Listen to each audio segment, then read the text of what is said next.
Masih bersama saya Budiman Tanurjo di satu meja The Forum. Sebelum saya ke Prof. Johar, kita coba tampilkan bagaimana sebetulnya pendapatan tunjangan dari seorang Gubernur Sulawesi Selatan, Pak Nurdin Abdullah.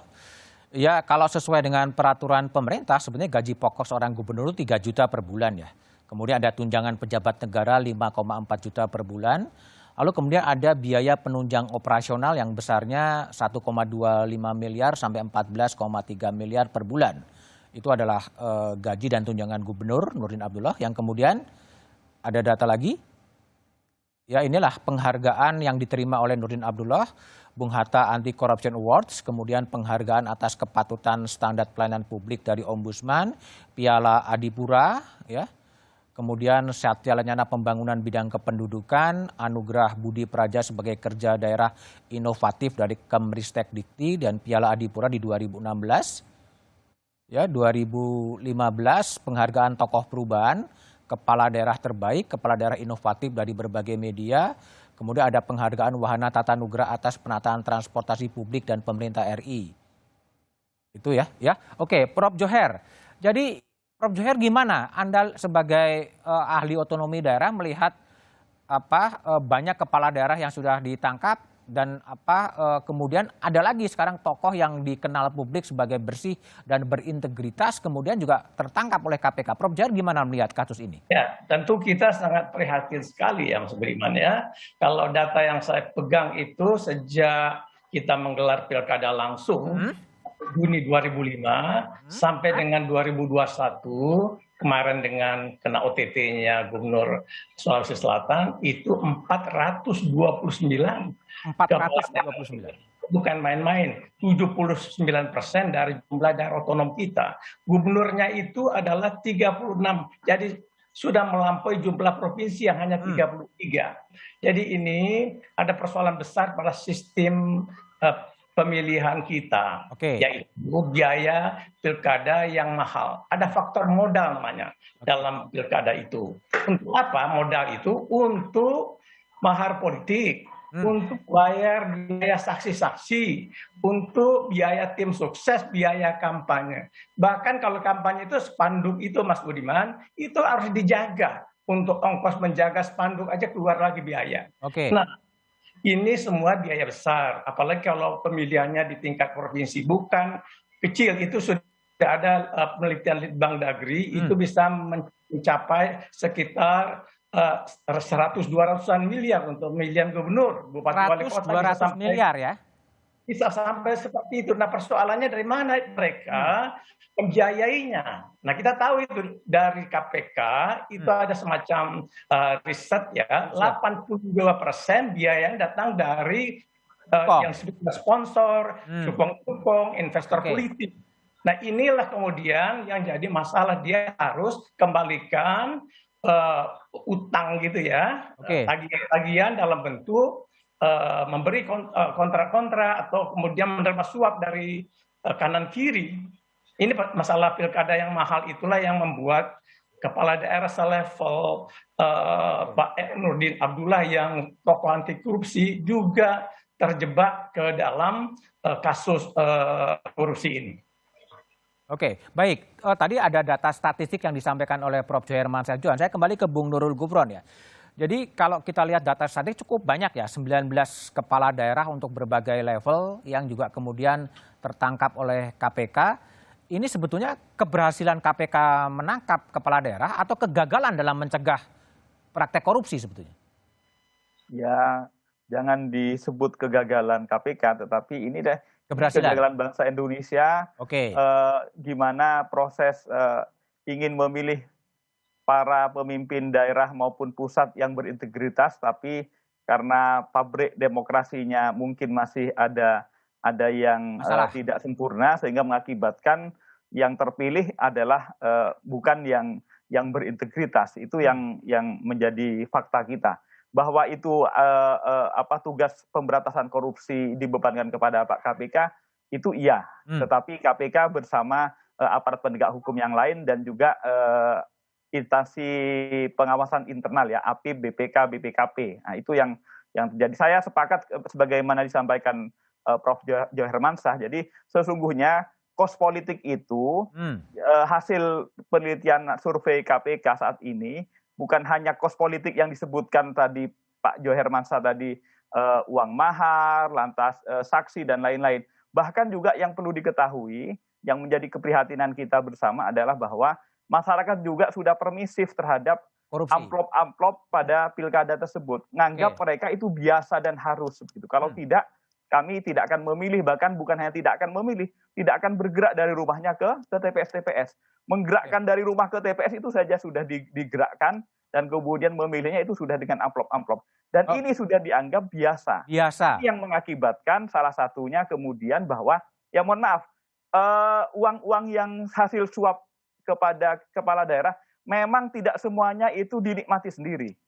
Tapi untuk juga, ya mohon maaf ya, ada beberapa ormas-ormas, ada lembaga-lembaga keagamaan. Itu untuk memaintain konstituennya. Ini yang mari kita, ini keprihatinan kita bersama. Gitu. Baik, Bung Nasir. Jadi kalau dilihat tadi ya, dari Prof. Johar untuk biaya menjadi gubernur 200 miliar. Kira-kira ongkosnya segitu. Sementara gajinya tuh hanya 3 dan ditambah dengan tunjangan mungkin nggak akan cukup balik modal. Sehingga kalau Anda lihat memang ongkos politiknya yang begitu mahal yang membuat ini menjadi the killing field ya bagi bagi para politisi yang menjadi penyelenggara negara. Bung Nasir masih mute kelihatannya. Halo. Ya, silakan.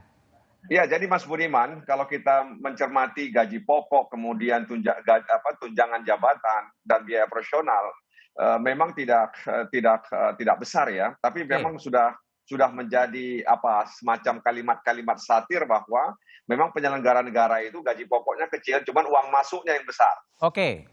Uang masuknya besar. Oleh karena itu memang saya tidak memungkiri bahwa biaya politik hari ini cukup besar ya. Dan tentu ini seperti lingkaran setan yang tidak pernah kita bisa putuskan.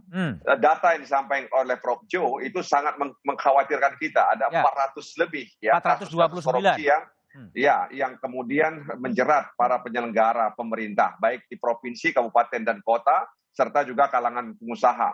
Nah karena itu memang ini harus menjadi momentum untuk membenahi diri, dan kami juga sering mendapatkan masukan, bahkan KPK juga datang ke partai-partai politik untuk membicarakan soal bagaimana keuangan partai yang berintegritas. Ya sehingga kemudian pengelolaan keuangan partai ini tidak kemudian tersentuh dengan hasil-hasil korupsi, kolusi, dan nepotisme.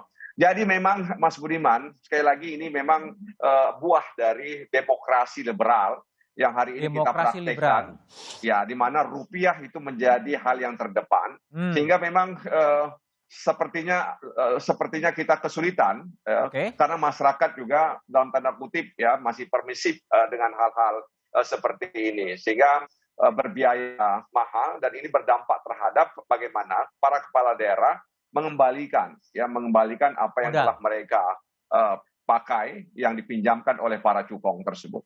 Oke, Mbak Emma, kalau Mbak Emma lihat ya, di Bantaeng bisa lolos tanpa ada kasus minimal yang terungkap. Di Sulawesi Selatan kemudian terkena. Apakah tadi yang dikatakan Uceng tadi memang harus berkompromi dengan aktor-aktor politik yang begitu dominan di Sulawesi Selatan sehingga kemudian seorang Nurdin Abdullah kemudian terjerembab dalam kasus itu? Ya, kalau misalnya kata kompromi itu, kalau kami ya memaknai kata kompromi itu tidak harus bermakna negatif, artinya tidak harus dibawa kendali, tetapi kompromi itu adalah bagaimana ya ini dari cara pandang kami, ini kompromi itu bagaimana sesungguhnya bisa semua maksudnya Pak yang dari Bantaeng ke Sulsel itu bisa melihat, bisa memposisikan diri. Kompromi dalam yang dimaksud ini bukan dalam bentuk kompromi bahwa karena dia dalam kondisi tidak bisa bahasanya sih dalam bahasa kita ini kompromi, tapi kita tidak dalam kondisi tertekan atau kita tidak dalam kondisi diatur gitu. Kita masih dalam kondisi kompromi, tapi kita masih dalam kondisi diri kita. Misalnya Pak Nurdin Abdullah ya dia Pak Nurdin Abdullah, tapi dalam konteks ini kalau kita melihat apa yang disampaikan tadi, ya memang sesungguhnya tidak mampu keluar dari belenggu itu mungkin dia belum menemukan cara, atau dia memang akhirnya kemudian ikutan dalam proses ini yang kita belum melihat. Tapi dari sisi sebetulnya dari sisi melihat tadi disampaikan tentang keberhasilan, saya mau memotretnya di situ bahwa boleh jadi keberhasilan, boleh jadi semacam penghargaan, tapi kemudian keberhasilan dan penghargaan itu ada pertanyaan besar bagi kami, proses mendapatkannya itu seperti apa. Jadi tidak masuk memotret keberhasilannya, tidak memotret ininya, tapi cara mendapatkannya itu seperti apa. Itu adalah pertanyaan yang perlu juga dianalisis jauh. Kalau misalnya seharusnya 4, tapi kemudian keberhasilan itu 3, pertanyaannya kan kemudian adalah di mana satunya gitu, menuju proses itu. Kira-kira seperti itu. Baik, ya. Bu Emma, saya kembali ke Zainal Arifin Mohtar ya. Ini kan memang publik sebenarnya berharap kepada Nurdin Abdullah dengan tokoh perubahan, dengan Bung Hatta Anti Corruption Award gitu kan. Tapi faktanya kan kemudian tertangkap oleh KPK dan menurut Mas Nurul tadi bukan hanya tidak tahu, bahkan menjadi ranger dari itu semua.